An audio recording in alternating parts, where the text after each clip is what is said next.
YouTube, what's up guys? Welcome back to the channel. So I just did the 5 things that I absolutely loved about the Lotus Evora 400 that I own. I'm gonna do the 5 things that I hate and why you should stay away from the car. These are always good, entertaining videos, so make sure you like, subscribe, swing by my website, but enjoy this video. It's gonna be 5 things that I don't like about this car. You know, the thumbs downs. So I'm warming up the car so I can give you guys some revs. One of the things that I absolutely love is the sound of this car. What do I dislike about this car? You know, what's the number one thing that I have an issue with? It's just gonna be it's just one of the great things about it, the uniqueness. I bought a 2011 with 40-something thousand miles, like 45,000 miles on it, and the clutch had gone out, but I had to get a new clutch box, and they had to break the windshield, crazy, the dealership did, to get into the clutch box underneath the dash. Bizarre. So they removed the windshield. It was weird. So the dealers, I guess, is the number one reason that I don't like these cars. Is the rarity is cool, but it also comes with the dealer issue.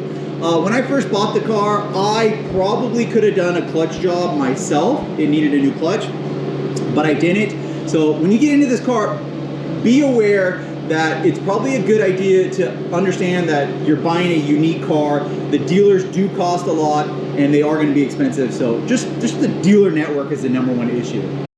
Since I've bought in this car, I have a bigger garage. My first one, I had a tiny little one-car garage. I didn't have any room to work on it. If the clutch went out on this, I could do a clutch job myself. Would I want to? Maybe, maybe not. They're about $8,000 to $10,000, which is a lot for a clutch job. To give you an example, I got a clutch put on my first Celica, and it was the whole clutch job itself with a nice new clutch was only $900. So this is like 10 times the cost, and I don't know if that's including sales tax or whatnot. So pretty expensive for a clutch job. So be aware of that when you're buying this car. If you're getting up into like the 50,000 to 60,000 miles, it will need a clutch job, and it's about a Lamborghini price to get a clutch job on the 6-speed manual. Okay, I'm being nitpicky. The next thing that I really kind of dislike about this car is the mods are really good but expensive. So I bought a cold air intake for this car. I have full bolt-ons on the vehicle, and I have a cold air intake currently on the vehicle. And the cold air intake, so this is number 2, was like $580. Used to be able to buy cold air intakes, like the top end was $300. So the parts are expensive. Even the exhaust, like if to get an exhaust, on some cars you can get anywhere from like $500 to like $1,500. All these exhausts, most of them, like any quality one, are over $1,000. So if you're wanting to modify the vehicle, like I put some fun stuff on it, race headers or whatnot. I mean, a full race header set is probably like $4,000 or $5,000. So be aware that if you're gonna make the car unique with aftermarket parts, it will cost you a pretty penny, and it's just one reason why it does that. It's the brand Lotus. The brand Lotus, it comes thinking you have money, and so therefore, just the dealership itself costs money. So be aware if you're gonna do maintenance and or modifications, they are more expensive than like a Subaru WRX or an Evo. I'd say even more expensive than GTR parts, but haven't owned a GTR yet. So number 2, the reason, or is that number 2 or 3? Yeah, the reason I don't like it is just the parts. They're expensive. Guys, I'm just sitting here like staring at my car because I usually write these things out that I don't like before, like I do a list. And I'm just thinking of my car, like the things I don't like about this car, and I can't think of it. It's weird. I'm just sitting here. I'm looking at the car. I'm like, what do I not like about it? What don't I like it at? So the next reason that I don't like about it, I don't really like the 6-speed shifter itself. This car, go watch my little clips. I can roll through the gears like immediately, like 1, 2, 3, 4, 5, 6. Really quick. Yeah, so from first to second, it's just like first to second gear is just so terrible. I mean, when I first got it, like I took it to like, because it goes to 7,000 RPMs, I took it and then I like slowly went into second, and I fell on the face of the car and I landed back at like 4,000 RPMs, and then I accelerated again. It's really weird. So I don't know if they got that chemistry down. I heard on the 2026 Emiras that they did do a new shifter that allows it in precision, that allows the 1 and 2 to go faster. It's a very fast car. Like first gear is great, it just goes straight to red line. So you want to go straight to red line, slam it in a second, and then keep on going. But what happens is you go straight to red line, it's really fast, and then you put the clutch in, and then like it's just a long, slow throw. So the gearing is really weird, and I've driven, I don't know, I've gone 30 manual cars. These are the weirdest ones. Yeah, when I was buying the manual, I was actually thinking to myself, maybe I should try the automatic for like an Emira if I ever get one of those, because it's so weird on the first to second. That being said though, it is really enjoyable from second to third, third to fourth, and even going from fourth down into third is really satisfying, or third down into second is very satisfying too. And the second gear goes to like 80 miles an hour. It's a really tall gear too. So it's definitely like a mature car. It's not, you don't shift that much. You don't need to shift that much. And I've seen people on the Nürburgring with it, and they're just sitting in third and fourth. They rarely go down into second. Okay, the next thing is, since I've bought this car, I've had a lot of weird little things. Like my other one too. And if you're not like a at-home mechanic, you might not like this issue. So a couple of these issues.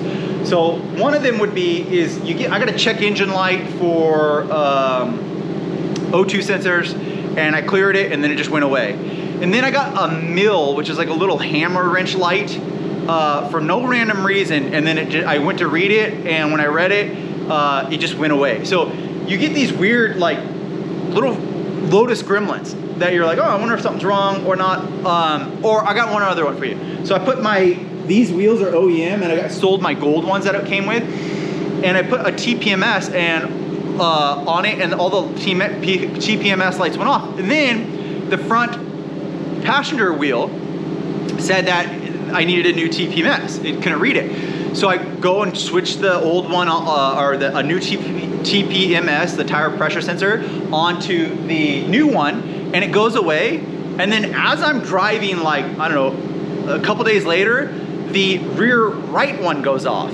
It's just weird. It's like, I don't understand why that, and it was reading fine and everything was fine. So the TPMS are weird, and I've seen that be an issue on the forums too. There's just Lotus gremlins is the next reason. So these are the reasons. I mean, I'm really nitpicking here. I don't know if I can tell, but I just truly love this car. It's a great car. I really like the interior. Like I mentioned, all the things that I like earlier in this. I really like having the 6-speed. I think it's good enough. I like that it's a hand-built car. It's unique. It's just an experience, is what I'd say. I don't remember a number, Mom. I forgot. I'm being hilarious today.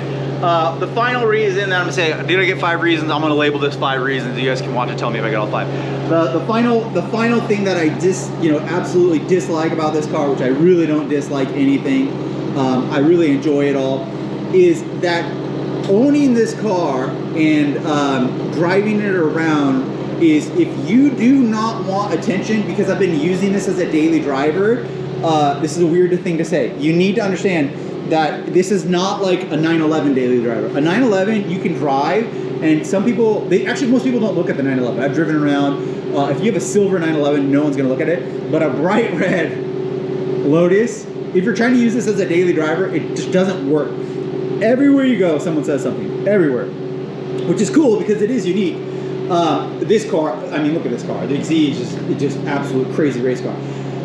This is a race car. It is like exotic-ish. I mean, it's a sports car, but it really does get attention. So if you're like at a gas station or just at a store or something, every time you get out of the car, you will get attention. Be aware of that. So if you're wanting a car like as a daily driver, that's fun, sports car-ish. Even though I think that the C8 looks crazier than this, since there's so many C8s, people don't like approach you as much. I've driven like tons of them. I've rented C8s for weeks and driven them, and I get out of the car and no one says anything. This car, if I'm just like running to the grocery store or running to the post office or whatever it is, 100% someone says something. So it can be a hindrance if you're not looking for that. So that's the last reason. That being said, I absolutely love this car. You guys should buy them. I think they made like 6,000 of these, so you should definitely buy them. Go to Lotus Talk, it's cool. Swing by MitchRay.com. I love this car. I do wish the roof they made one that with the roof as a targa on that. Maybe I should have said that as a reason, because it's so cool, and it'd be really cool if the roof came off. That's why I love the EXIGE and ELISE so much, is because it is a hardtop convertible. It is amazing, or targa, whatever you want to call it. I really do love that. That being said, these are the reasons that I don't like the car. I love the car. It's a good car. You should buy one. And I think for the price tag between like 55 and 75, it's a good car for that. You can pick a C8, but this is, you know, definitely a different experience and more focused on uniqueness. And I think if you own a C8 and you drive it for 5 years, and then you own this and drove it for 5 years, you tell more people about the time that you owned a Lotus Evora over the time that, oh, I had a Corvette. So that's just my opinion. Like, subscribe, swing by MITSUBISHI.com. See you guys in the next video.